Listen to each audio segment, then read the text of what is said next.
where would you place us in? I mean, in many respects, and I think you and I probably over the years have had countless conversations in the wake of these mass shooting events. And this one has been different. It remains to be seen if the outcomes are going to be different, but this one has been different. Where are we in the sort of the life cycle, if you will, of this horrible massacre?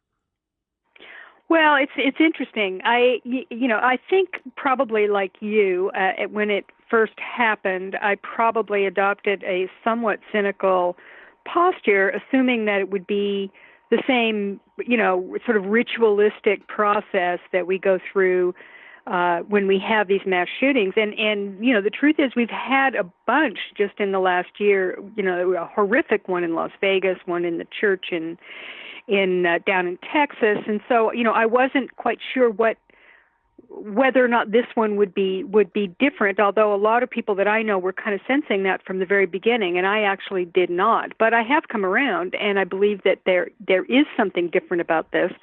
Some of it just simply has to do with the fact that the kids that were, the survivors of the assault, took a strong and blatant, open anti-gun posture, and that's not something that we see every day, right? And in fact, in recent days, I think there's been some reporting that after Las Vegas, that the members of the Democratic Party told people, downplay it, don't go too far with the gun control thing. Let's just all keep quiet, et cetera, et cetera.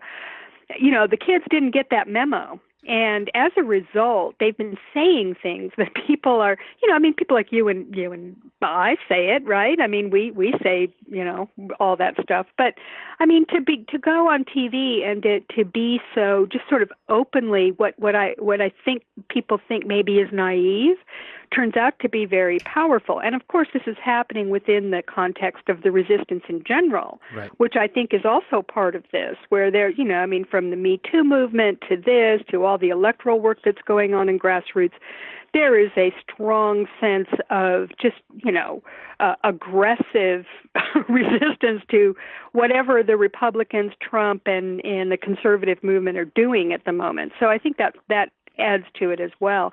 But yeah, there is something different, and I still have tremendous doubts that it's going to lead to any kind of national fix for this problem, because the NRA is still tremendously powerful with a group that has veto power over anything that's done on guns, and that would be the Republican Party, and they've been lunching with Trump, who is basically, their biggest fan, and they love him as well.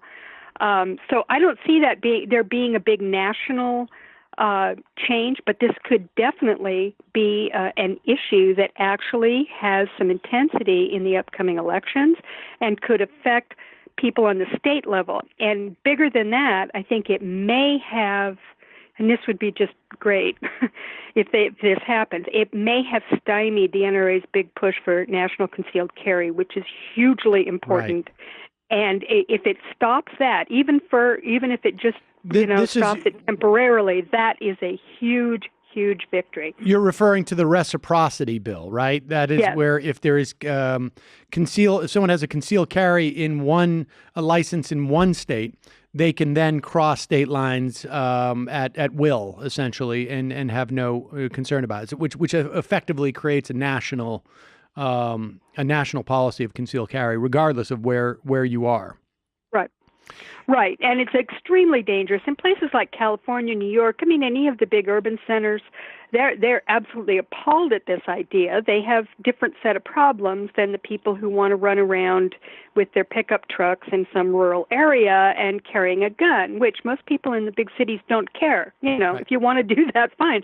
But we have a lot of people concentrated in one place, and having people with guns legally carrying guns is not a great idea. I mean, here in California, well, we should say, I mean, let's be honest. I mean, statistically speaking, the need for a gun in the city is pretty low. I mean, Yeah, I guess maybe if you're a drug dealer, or if you are right. someone who has reason to believe you're going to be attacked by random people, because maybe you're a public figure, or maybe you're I don't know, some type of kidnapping candidate. Although maybe we don't hear about kidnappings the way that we used to. But the fact of the matter is that in these cities, they are as safe as they've been, certainly since probably either one of us have been alive, quite frankly. Exactly. And it's not like you're going to see that rabid raccoon, or the charging bear, that you might see in a rural area. And so the actual need for this gun is pretty low, in these urban environments. Well, it's funny because I remember in California, up until recently, there was a period here where there was a law that you could openly carry a gun as long as it wasn't loaded, right? And what would happen is cops would routinely stop people who were carrying and say, show me, prove to me that this gun isn't loaded. So what was happening, though, and I observed this a number of times, people were walking around with these big guns strapped to their legs, or an AR-15, hanging off their backs, and they'd be going into these public places. And I'm telling you, it was a tremendously unpleasant, creepy kind of environment. It would scare me. It scared a lot of people. You'd sit there and you had to, look out of the corner of your eye. What's going on here?